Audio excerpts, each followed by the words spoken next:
सब good morning, सुप्रभात। आज जो आपको कविता पढ़ानी है वो कविता का नाम है पेड़। हम देख रहे हैं कि पेड़ काफ़ी बड़ा है। ये पेड़ दिख रहा है, इसके ऊपर हमारी सारी कविता होगी। ये सारा का सारा फूल, इसका जो कलर भी दिख रहा है आपको, ये कलर देखिएगा आप सारा का सारा। तो जो मैंने आपको एक्सप्लेन करना है ये सारा का सारा पुस्तक में दिया गया है, सिर्फ मैं आपको एक्सप्लेन करूँगा कि क्या एग्जैक्टली है। हम देख रहे हैं कि इसकी जो छाल है ये सारी की सारी ये काफ़ी सख्त है, बारिश में भीगी हुई है और काफ़ी लंबा चौड़ा पेड़ इतना बड़ा का बड़ा खड़ा है, काफ़ी मज़ेदार है। और आज ही जो कविता पढ़ाने जा रहा हूँ मैं आपको, काफ़ी है। मैं क्लास में पढ़ा सकता था लेकिन मैंने सोचा कि मैं यहाँ कविता पढ़ाऊँगा तो आपको काफ़ी मज़ा आएगा। लेकिन अब ऑनलाइन लेक्चर लेना ही है, मुझे आपको पढ़ाना ही है, तो मुझे ये सब कुछ करना ही पड़ेगा क्योंकि मैं आपको नेचर के साथ पढ़ाना चाहता हूँ। कि बारिश हो रही है, हम बारिश का देख रहे हैं जैसे क्या है, तो काफ़ी मज़ेदार है। जो इंट्रोडक्शन पार्ट है जो इसका, ये जो पेड़ का है, तो मैं आपको जो पेड़ बता रहा हूँ सारा का सारा दिख रहा है आपको, ऐसे उसी के ऊपर है। तो सबसे पहले हम इंट्रोडक्शन पढ़ेंगे कवि का। तो आज हम इंट्रोडक्शन पार्ट करेंगे और कल पूरी कभी बारिश रुकी हुई है तो करने में कोई हर्ज नहीं है। सबसे पहले पेड़ होने का अर्थ, कवि परिचय। डॉक्टर मुकेश गौतम जी का जन्म 1 जुलाई 1970 को उत्तर प्रदेश के सहारनपुर में हुआ। विधा परिचय। प्रस्तुत काव्य नई कविता की अभिव्यक्ति, नए भावबोध को व्यक्त करने के लिए काव्य क्षेत्र में नए प्रयोग शिल्प और भाव पक्ष के स्तर पर किए गए नए शब्द प्रयुक्त हुए हैं। नए प्रतिमान, उपमान और प्रतीकाकों को तलाशा गया है। फलता नई कविता आज के व्यस्तगम मनुष्य का दर्पण बन गई है। आज आसपास के सच्चाई को तस्वीर बना दी गई है। मतलब कवि यहाँ क्या कहना चाहता है, यानी पेड़ जो है, हमें पेड़ पैदा होता है, पेड़ जैसे बड़ा होता है, बड़ा होने के रखने का यहाँ तक पूरा ये बनने तक ही जब होता है तब तक ये हमारा साथ देता है। लेकिन हम मनुष्य इस पेड़ को हमेशा काट देते हैं, कुछ करते नहीं हैं। ये हमेशा हमारे साथ होता है। ये पेड़ जैसे हम देखेंगे तो पेड़ की जो ये सख्त, इसकी जो जान दिख रही है आपको, ये सख्त कितना दिख रहा होगा। तो कितने सालों से कितनी बारिश में कितनी धूप में ये खिला होगा, कितना आया होगा, लेकिन तो भी ये पेड़ वैसे के वैसे खड़ा है, टूट नहीं है। यानी बारिश हो, कुछ भी हो, तो भी ये पेड़ क्या होता है, आगे के आगे ये चल ही रहा है। अभी हम थोड़ा पॉज करते हैं। हाय। अभी जो नेक्स्ट पार्ट हम देख रहे हैं पीछे, पूरे के पूरे पेड़ दिख रहे हैं आप। पेड़ के साथ रहकर पढ़ाना ये बात अलग है। तो यहाँ जो नेक्स्ट इंट्रोडक्शन है, अब हम करेंगे पेड़ का, जिसे इसमें दिया गया है। प्रकृति मनुष्य के जीवन का संपादन है और पेड़ इस संपादन का पोषक तत्व है। मतलब कवि यहाँ क्या कहते हैं कि जो ये पेड़ है, हम पेड़ को हम देखेंगे, यहाँ पेड़ को हम देख रहे हैं। यहाँ कवि यहाँ क्या कहता है कि ये जो पेड़ है ये क्या है, ये पोषक तत्व है। पोषक तत्व देना मतलब, पोषक तत्वों का मतलब क्या देना, इस पेड़ से हम फल लेते हैं, पत्ते लेते हैं, लकड़ी लेते हैं, सब कुछ लेते हैं।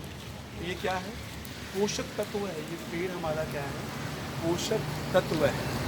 ये हमें सारी चीज़ें क्या करता है, प्रदान करता है। लेकिन हम हैं कि इसका नाश करते हैं। कि वही कहते हैं वो, पेड़ मनुष्य का बहुत बड़ा शिक्षक है। पेड़ और मनुष्य के बीच पुरातन संबंध रहा है।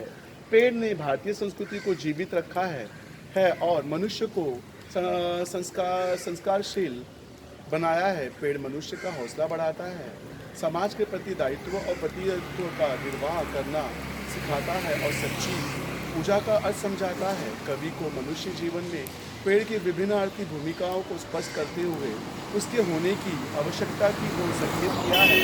सब कुछ दूसरों को देकर पेड़ जीवन की सार्थकता को सिद्ध करता है। मतलब कवि यहाँ क्या कहते हैं कि पेड़ में ऐसी शक्ति है कि सब कुछ सहने की शक्ति पेड़ में है, हम मनुष्यों में नहीं है। जो हमारी भारतीय संस्कृति है ये हमारे पेड़ पर ही अवलंबित है।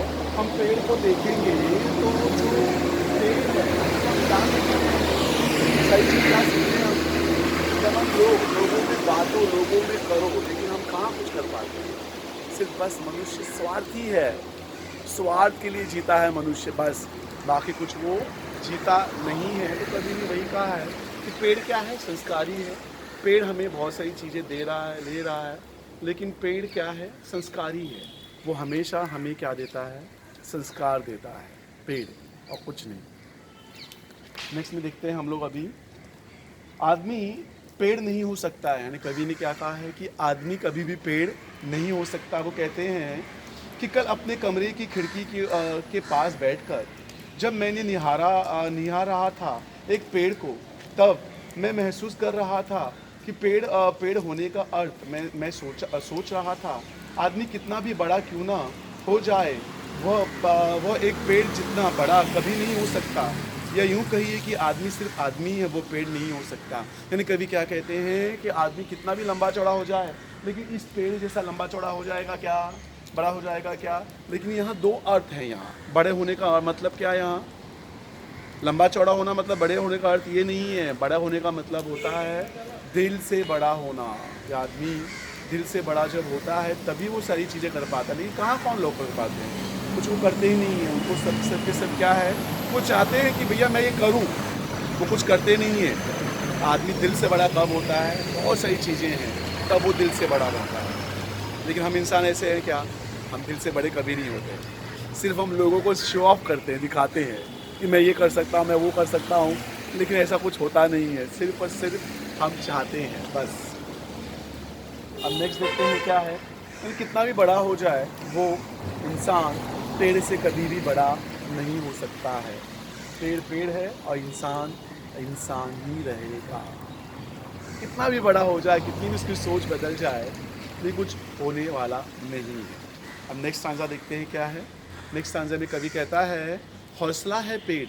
यानी पेड़ क्या है, हौसला है। हौसला होना मतलब क्या होना, कि सारी चीज़ों पर सीखना कोई चीज़ को। अभी हम थोड़ा सा पॉज करेंगे